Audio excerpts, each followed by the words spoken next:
Welcome back to middle education. लीजिए अब आपके सामने कक्षा 9वीं विज्ञान का अभ्यास प्रश्न पत्र अवेलेबल है। देखिए स्टूडेंट, आज अंग्रेजी का पेपर था और अंग्रेजी के पेपर में मैं वही set first set second and एक बूस्टर डोज लेकर के आता हूँ।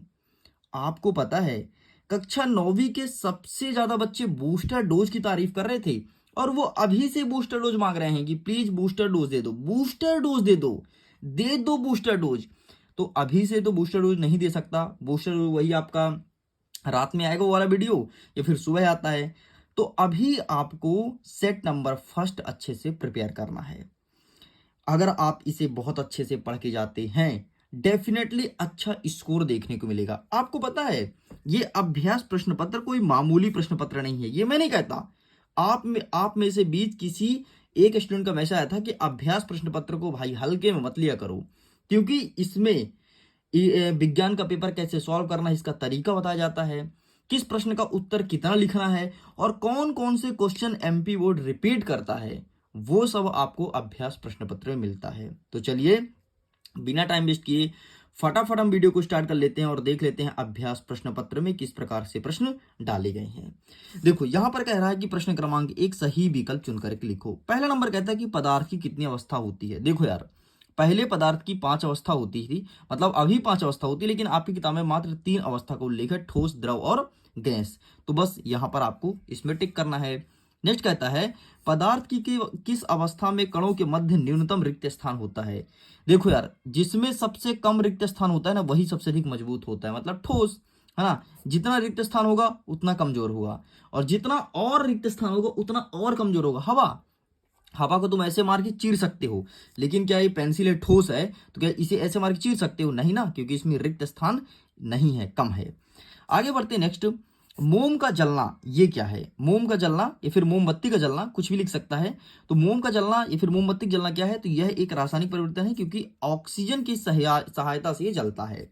नेक्स्ट, केंद्रक के आधार पर कोशिका कितने प्रकार के होते हैं? तो केंद्रक के आधार पर कोशिका 2 प्रकार का होता है, एक होता है प्रोकैरियोटिक कोशिका और दूसरा होता है यूकैरियोटिक कोशिका। प्रकाश संश्लेषण के लिए किस गैस की आवश्यकता होती है? तो अगर तुमको प्रकाश संश्लेषण पेड़ पौधे से कराना है तो कार्बन डाइऑक्साइड चाहिए। अरे यार, एक कॉन्सेप्ट तुम सुने होगे कि मनुष्य ऑक्सीजन गैस लेता है, कार्बन डाइऑक्साइड छोड़ता है, और पेड़ पौधे कार्बन डाइऑक्साइड लेते हैं और ऑक्सीजन छोड़ते हैं। नेक्स्ट, छठवां नंबर, पृथ्वी पर समय के मापन का आधार क्या है? तो पृथ्वी पर पृथ्वी की गति के द्वारा समय को मापते हैं, इसी के द्वारा दिन रात होता है। तुम खुद सोचो ना यार, अगर पृथ्वी को ऐसे मैं खड़े कर दूं, पृथ्वी हिले तक ना, तो क्या दिन रात होगा? नहीं ना। तो पृथ्वी की गति है। इस प्रकार से हमारे वस्तुनिष्ठ प्रश्न ये 1 नंबर वाले कंप्लीट होते हैं। अब देखते हैं रिक्त स्थान। इसमें पहला नंबर कहता है डैश डैश डैश प्रक्रम से गैसीय पदार्थ सीधे सीधे ठोस अवस्था में बदलता है, वह प्रक्रम का नाम क्या है? तो इसे कहते हैं ऊर्ध्वपातन। मैं लिख देता हूं, ऊर्ध्वपातन। ऊर्ध्वपातन प्रक्रम से सीधे ये ठोस से गैस अवस्था में बदलता है। ठीक है, चलिए नेक्स्ट कहता है कि 25 डिग्री सेल्सियस पर जल की भौतिक अवस्था क्या होगी? तो 25 डिग्री सेल्सियस पर पानी हमेशा द्रव रहेगा।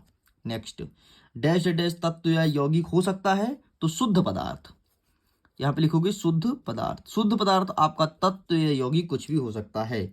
विलयन एक डैश डैश डैश मिश्रण है, तो विलयन एक समांगी मिश्रण है, तो यहां पर लिखोगे समांगी। ठीक, विलयन एक समांगी मिश्रण है। नेक्स्ट कहता है गुणसूत्र डैश डैश डैश के बने होते हैं, तो ये बने होते हैं डीएनए के। ठीक, डीएनए के बने होते हैं, D oxy ribose nucleic acid इसका पूरा नाम है, एंड इसी के गुणसूत्र बने होते हैं, इसे इंग्लिश में क्रोमोसोम कहते हैं।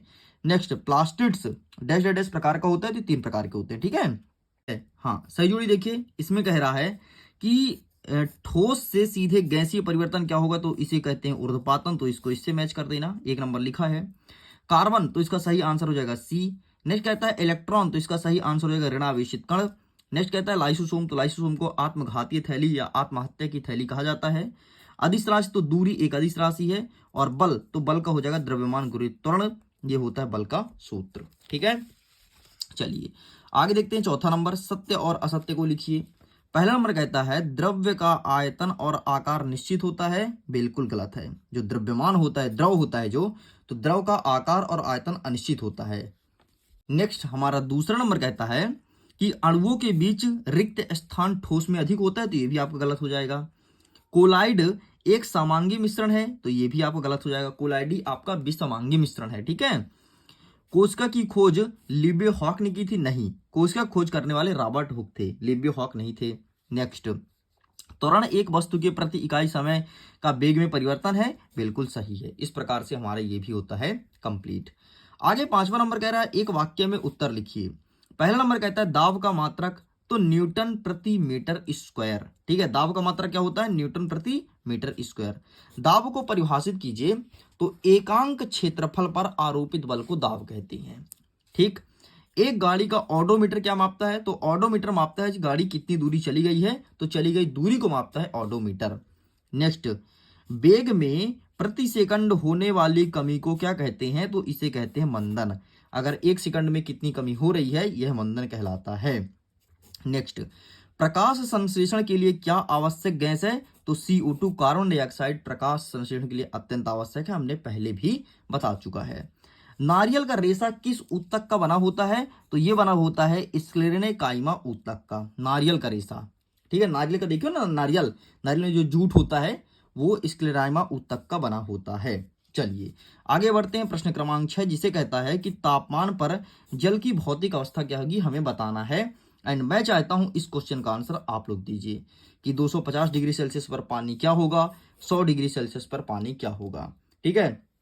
तो पानी क्या होगा, क्या परिवर्तन होगा, क्या जम जाएगा या द्रव रहेगा? आप हमें बताइए कमेंट सेक्शन में लिख करके, तो इसका आंसर आप देंगे, ठीक है। अच्छा सुनो, अगर इसके PDF को डाउनलोड करना है तो लिंक डिस्क्रिप्शन बॉक्स में है, जाइए अपने इसी क्वेश्चन पेपर का मॉडल प्रश्न पत्र का PDF आसानी से डाउनलोड कर सकते हैं।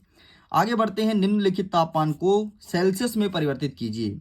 ये बोला है केल्विन में दिया है, ये भी केल्विन में दिया है, तो भाई कुछ मत करो। देखो 300 केल्विन है तो कुछ मत करो, 273 से घटा दो, जो भी आएगा वो सेल्सियस में आ जाएगा।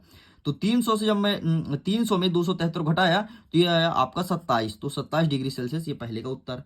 अब इसे भी 273 को 273 से घटा दो तो आया 0, तो 0 डिग्री सेल्सियस दूसरे का उत्तर। नेक्स्ट, अथवा कहता है कि अब केल्विन में जो पैमाना है, मतलब डिग्री सेल्सियस जो केल्विन में दिया है, सॉरी जो डिग्री सेल्सियस में दिया है उसे केल्विन में परिवर्तन करो, ठीक है। नेक्स्ट यहां पर दिया है 25 डिग्री सेल्सियस, तो कुछ मत कर भाई, इसको तुमको 273 से जोड़ दो, 273 से जोड़ दोगे तो ये आ जाएगा 298 केल्विन। इसे इसमें दिया है 373, तो इसमें 273 जोड़ दो तो 646 आ गया। 100 दिया है तो 273 जोड़ दो तो 373 केल्विन। इस प्रकार से इनके आंसर होते हैं कंप्लीट। चलिए आगे बढ़ते हैं। हमारा 7वां का अथवा कहता है कि गुप्त ऊष्मा से आप क्या समझते हैं, ये चीज पूछा गया है। तो ये रहा आपके सामने गुप्त ऊष्मा। किसी पदार्थ की गुप्त ऊष्मा ऊष्मा की वह मात्रा है जो उसके इकाई मात्रा द्वारा अवस्था परिवर्तन के समय को अवशोषित की जाती है या मुक्त की जाती है, इसे कहते हैं गुप्त ऊष्मा। नेक्स्ट 8वां नंबर कह रहा है कि बाष्पीकरण से आप क्या समझते हैं, क्या होता है बाष्पीकरण, क्या होता है वेपोराइजेशन, ये चीज बोला गया है। तो ये रहा आपके सामने बाष्पीकरण। क्वथनांक से कम तापमान पर द्रव्य के वाष्प में परिवर्तन होने की क्रिया ही बाष्पीकरण कहलाती है। बस यही आपको लिखना है।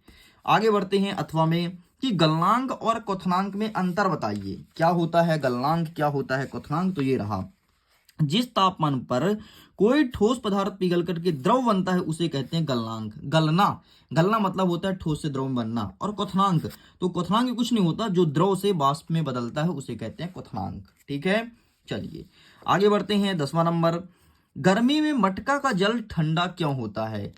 क्योंकि उसमें वाष्पीकरण की दर अधिक होती है, इसलिए गर्मी में मटकी का पानी अच्छा ठंडा होता है। आपको पता है अगर आप मटकी को धूप में रखोगे ना, जितनी धूप लगेगी मटकी पे उसका पानी उतना ही ज्यादा ठंडा होगा। जब गर्मी आए तो तुम्हारे यहाँ मटका रखे तो तुम धूप में रख के देखना, पानी बहुत अच्छे से ठंडा होगा। और देख लो इसका उत्तर यहाँ पर लिखा गया है, ठीक है।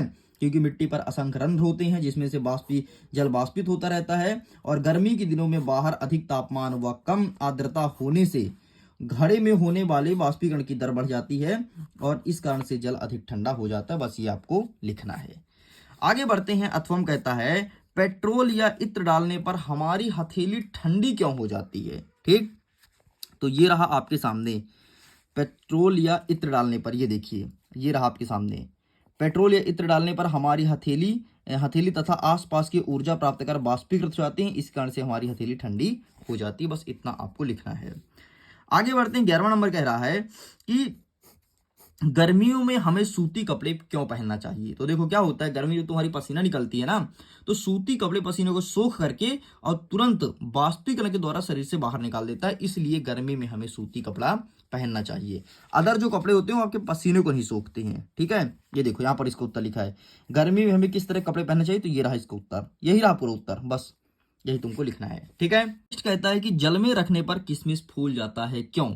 तो जल में जैसे ही किशमिश को डालते हैं, थोड़ी देर के रख देते हैं, तो इस चना फूल जाता है ना, वैसे किशमिश फूल जाता है। क्यों? क्योंकि उसमें परासरण की क्रिया होती है, परासरण की क्रिया होती है, इसलिए ये फूल जाता है। आगे बढ़ते हैं, प्रश्न क्रमांक 12, ठोस द्रव और गैस में अंतर लिखिए। किसमें? ठोस द्रव और गैस में। तो ये देखिए, ये रहा आपके सामने अंतर, ठोस द्रव गैस, तो यही अंतर आपको लिखना है, ठीक, ये रहा। चलिए साइड करते हैं। नेक्स्ट कहता है कि अथवा में समांगी और विषमांगी मिश्रण में अंतर लिखिए। क्या होता है समांगी मिश्रण, क्या होता है विषमांगी मिश्रण, ये चीज हमें लिखना है। तो ये रहा आपके सामने समांगी और विषमांगी, तो आप इसका फोटो क्लिक कर लीजिए। आगे बढ़ते हैं, 13 नंबर, भौतिक और रासायनिक परिवर्तन के दो दो उदाहरण दीजिए। क्या होता है भौतिक परिवर्तन, क्या होता है रासायनिक परिवर्तन। तो ये रहा आपके सामने भौतिक और रासायनिक परिवर्तन, ठीक है। बस इसका उदाहरण बोला है, तो उदाहरण यहां पर दिया है। अच्छा देखो, मक्खन का एक बर्तन में पिघलाना और जल का उबालकर वाष्प बनाना, ये आपका भौतिक हो गया। रासायनिक में लोहे में जंग लगना, लकड़ी और कागज का जलना, ये आपका रासायनिक हो गया। आगे बढ़ता है अथवा में कि मिश्रण और यौगिक में अंतर बताइए। तो ये रहा आपके सामने मिश्रण और यौगिक, ठीक, इसका फोटो क्लिक कर लो, एंड ये रहा, तो इनका फोटो क्लिक कर लीजिए, ठीक है। चलिए साइड करते हैं। नेक्स्ट कहता है कि कोलाइडी विलयन के 4 गुणधर्म बताइए, ठीक है। तो कोलाइडी विलयन के गुणधर्म देख लो, एग्जाम के लिए बहुत इंपॉर्टेंट है, ये रहा, इसका ही फोटो खींच लीजिए। चलिए साइड करते हैं। नेक्स्ट, कोशिका की खोज किसने की है। तो सिंपल सा रॉबर्ट हुक ने, नाम क्या है, नाम लिख देता हूं, रॉबर्ट हुक, इन्होंने कोशिका खोज की है। कैसे की है भाई, इसको कैसे की है, ये क्वेश्चन आपके एग्जाम में पूछा जाएगा, लेकिन इसका आंसर हमारे पास अवेलेबल नहीं है यहाँ पर। 15 नंबर कह रहा है कि प्लाज्मा झिल्ली को वर्णात्मक पारगम्य झिल्ली क्यों कहते हैं, और अथवा कहता है कि जंतु कोशिका का नामांकित चित्र बनाइए। तो इसका आंसर लिखने के लिए आपको मैं दूंगा पीडीएफ में, क्योंकि इसका आंसर काफी बड़ा है, तो पीडीएफ से आप देख लेना। नेक्स्ट कहता है जंतु कोशिका का चित्र। तो जंतु कोशिका का चित्र अभी तुम देख लो, यहाँ पर अवेलेबल है, बाकी जो आंसर छोड़ रहा हूं उसको मैं पीडीएफ के माध्यम से दे दूंगा। ये रहा जंतु कोशिका, इसके साथ तुम पादप भी देख लो, ये भी तुम्हारे एग्जाम में आएगा, और देखो यहाँ पर दिया भी है पादप कोशिका, ठीक। आगे देखते हैं कि माइटोकॉन्ड्रिया का कोशिका का बिजली घर क्यों कहा जाता है। बहुत ही अच्छा प्रश्न पूछा है, माइटोकॉन्ड्रिया कोशिका का बिजली ग्रह क्यों कहते हैं। तो ये रहा इसका आंसर, ठीक है। माइटोकॉन्ड्रिया जीवन के लिए अत्यंत विभिन्न रासायनिक क्रियाओं करने के लिए माइटोकॉन्ड्रिया एपी के रूप में ऊर्जा प्रदान करती है। माइटोकॉन्ड्रिया में दोहरी झिल्ली होती है, बाहरी झिल्ली जो होती है वो छिद्रित होती है, और भीतरी झिल्ली अधिक बलित होती है।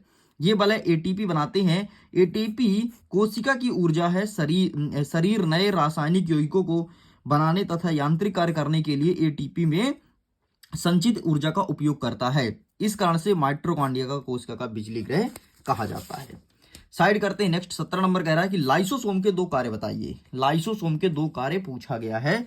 तो लाइसोसोम के 2 कार्य ये यहीं पर अवेलेबल था, तो आई थिंक अभी तो मैं ढूंढ के नहीं रखा था इस आंसर को, ठीक है। तो मैं काम करता हूँ ना, पीडीएफ में इसे भी अटैच कर दूंगा। ये देखो, अच्छा ये आत्महत्या थैली क्यों कहते हैं, ये दिया है लाइसोसोम। अच्छा मैं पीडीएफ अटैच कर दूंगा, वहां से देख लें, ठीक है। नेक्स्ट कहता है कि आत्महत्या थैली क्यों कहते हैं। तो ये रहा इसका आंसर, ये रहा, ठीक है। मैं उसे ढूंढ के नहीं रखा था, बस दिक्कत ही बन गई। चलिए आगे बढ़ते हैं। नेक्स्ट कहता है 18 नंबर, अर्धसूत्री विभाजन क्या है, ठीक है। अर्धसूत्री विभाजन, समसूत्री विभाजन, ये एग्जाम में हमेशा आता है, और देख लो अर्धसूत्री विभाजन देखने को मिलेगा। ये देखो अर्धसूत्री विभाजन, और ऊपर देख लो समसूत्री भी देख सकते हो। बाकी अर्धसूत्री तो प्रिपेयर करना ही है, क्योंकि ये तो आपके मॉडल क्वेश्चन पेपर में ही दिया है। नेक्स्ट कहता है जंतु कोशिका और पादप कोशिका में अंतर लिखिए। तो अब देखो अंतर जंतु और पादप में, तो ये रहा एक साइड पादप कोशिका, दूसरी साइड रहा जंतु कोशिका, बस यही आपको लिखना है। चलिए साइड करते हैं। नेक्स्ट कहता है 19 नंबर कि रंध्र के क्या कार्य हैं। तो सिंपल सा ऑक्सीजन, पत्तियों को ऑक्सीजन देने में सहायता करता है रंध्र, ठीक। नेक्स्ट, ऐच्छिक और अनैच्छिक पेशी में अंतर लिखो। तो आओ ऐच्छिक और अनैच्छिक पेशी दिखाते हैं। रंध्र पत्तियों में ही होती है, ठीक है, ध्यान रखना, ऐच्छिक और अनैच्छिक पेशी। ठीक है, कौन सा प्रश्न है? प्रश्न क्रमांक 19। ठीक है, ऐच्छिक और अनैच्छिक पेशी ये रहा आपके सामने, ये रहा ऐच्छिक पेशी, ये रहा अनैच्छिक पेशी। ठीक है, इसका आप फोटो क्लिक कर लीजिए। चलिए साइड करते हैं। नेक्स्ट क्या कहता है? आरेखित पेशी का सचित्र वर्णन कीजिए। ठीक है, आरेखित पेशी बोला गया है, तो आइए दिखाते हैं। ये रहा आपके सामने आरेखित पेशी, तो आप इसका भी फोटो क्लिक कर लीजिए। आगे बढ़ते हैं। नेक्स्ट, न्यूरॉन का नामांकित चित्र बनाइए। न्यूरॉन का नामांकित चित्र बनाइए।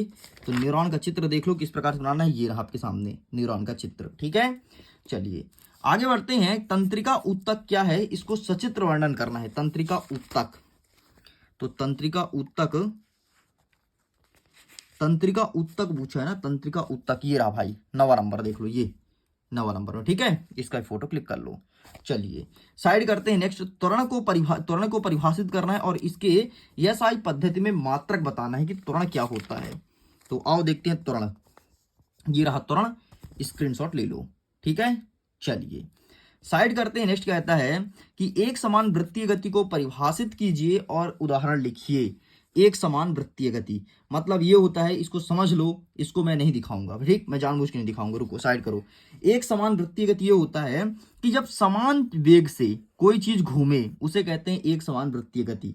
अरे यार सिंपल से, जैसे तुम देखे होगे ना कि वो देखे हो कभी मौत का कुआं जाकर के मेला में, तो मौत का कुआं में क्या होता है? एक समान वृत्तीय गति, मतलब एक समान गति से घूमता है। ठीक है, एक समान वृत्तीय गति वही कहलाता है। यहाँ पर देख लो, एक समान गति देख लो, यहाँ समझ जाना।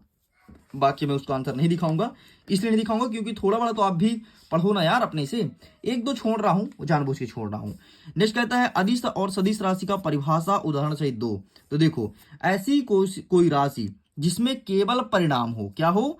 केवल परिणाम हो उसे कहते हैं अदिश राशि। और जिसमें परिणाम के साथ, परिणाम तो हो लेकिन परिणाम के साथ दिशा हो, क्या हो? परिणाम के साथ दिशा हो, उसे कहते हैं सदिश राशि। बस यही तुमको याद रखना है। ठीक है, नेक्स्ट कहता है एक समान गति और असमान गति आप क्या समझते हैं? ये देख लो, ये तो मैं दिखाई दिया था, नहीं तो ये भी ना दिखाता। ये रहा एक समान गति और असमान गति। ठीक है, ये रहा। चलिए साइड करते हैं। और अंतिम प्रश्न कहता है कि दूरी और विस्थापन में अंतर बताइए। तो ये भी देख लो फटाक से, और फिर हम वीडियो को कर दें खत्म। ये रहा दूरी और विस्थापन में अंतर। तो इस प्रकार से स्टूडेंट पूरा का पूरा मैंने मॉडल प्रैक्टिस पेपर कक्षा 9वीं के फर्स्ट सेट को कंप्लीट कर दिया हूं। पीडीएफ को डाउनलोड कीजिए, लिंक डिस्क्रिप्शन बॉक्स में दिया गया है। बाकी जल्द ही बूस्टर डोज आएगा, इसके लिए चैनल को सब्सक्राइब करके रखो। अगर तुम पहली बार देख रहे हो, बूस्टर डोज नहीं जानते क्या है, अपने दोस्त से मिलो, उससे पूछो, बात करो कि मिडिल एजुकेशन तुम पढ़ते हो क्या। जो ओल्ड स्टूडेंट है उनको बूस्टर डोज पता है कि क्या होता है और कितना एग्जाम में तबाही मचाता है। चलिए वीडियो गेन करता हूँ, एग्जाम के लिए all the best, bye bye.